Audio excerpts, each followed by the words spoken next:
appelle à tous les élus français, loyaux pour notre chère France, de telle manière que, ayant les attributs suffisants, nécessaires pour faire cesser cette chienlit présidentielle qui nous entraînera et nous entraîne vers une révolution avec, malheureusement à la clé, une effusion de sang si nous ne nous unissons pas. Maire de France, conseillers municipaux, députés, sénateurs, le peuple français ne peut plus tolérer que le chef de l'État, Emmanuel Macron, fasse un bras d'honneur à notre Constitution. Nos lois, décrets disposant des deniers du contribuable, entretenant en outre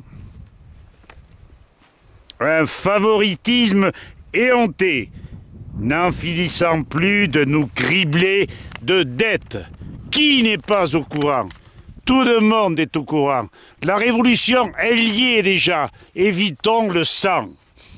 Alors, je viens d'apprendre que une soixantaine d'hôtels F1 ont été achetés par l'État pour la somme de 260 millions d'euros, financés par la Caisse de dépôt et consignation, c'est-à-dire l'argent des Français.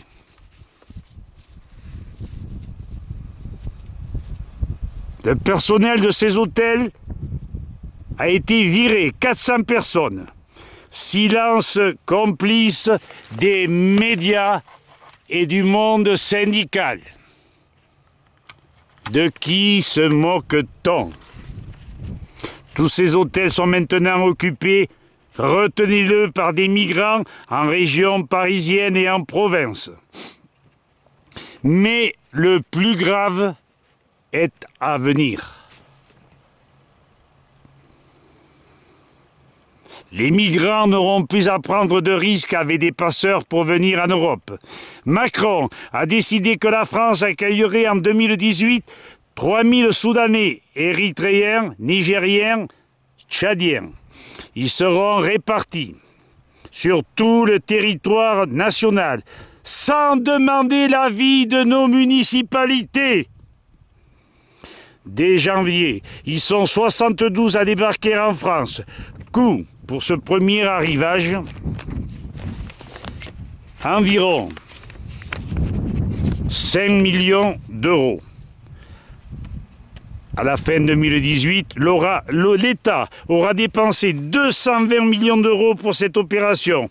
Les services de l'Élysée prévoient 7000 arrivées d'Africains organisées en 2019, en plus des 250 000 habituels et 200 à 300 000 illégaux, pour la plupart déboutés, mais qui ne sont jamais expulsés.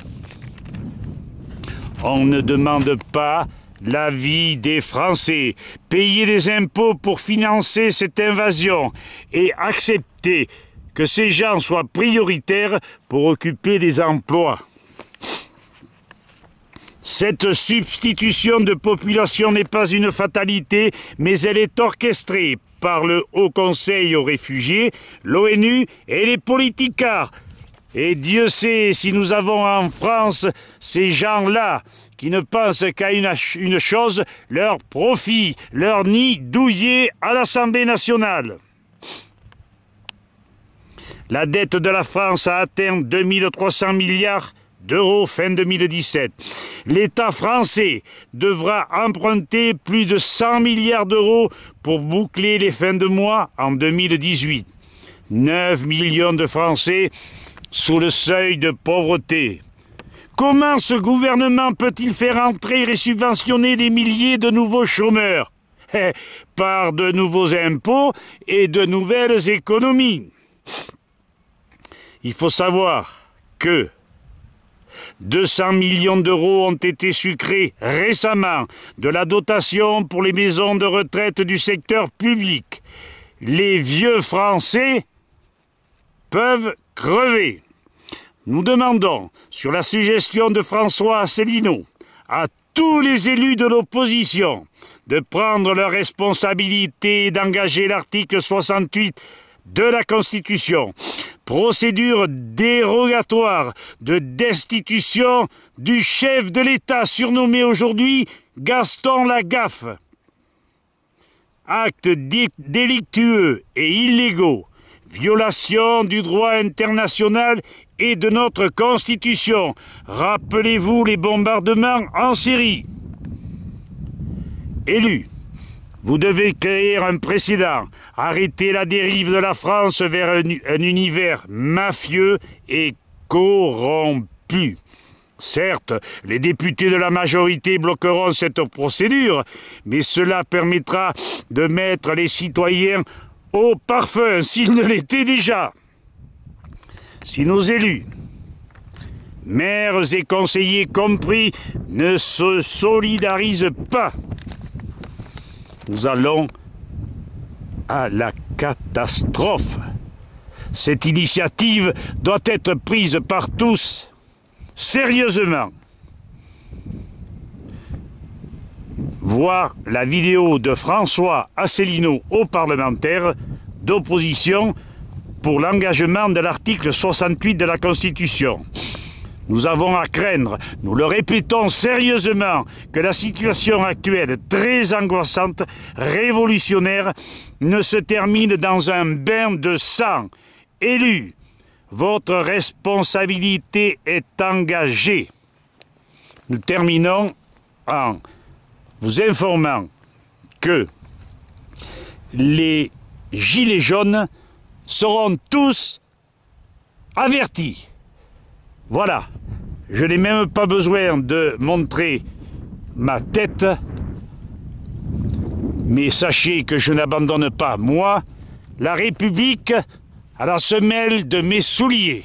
Merci de m'avoir écouté et j'espère que vous répondrez à cette vidéo par des commentaires et que vous agirez.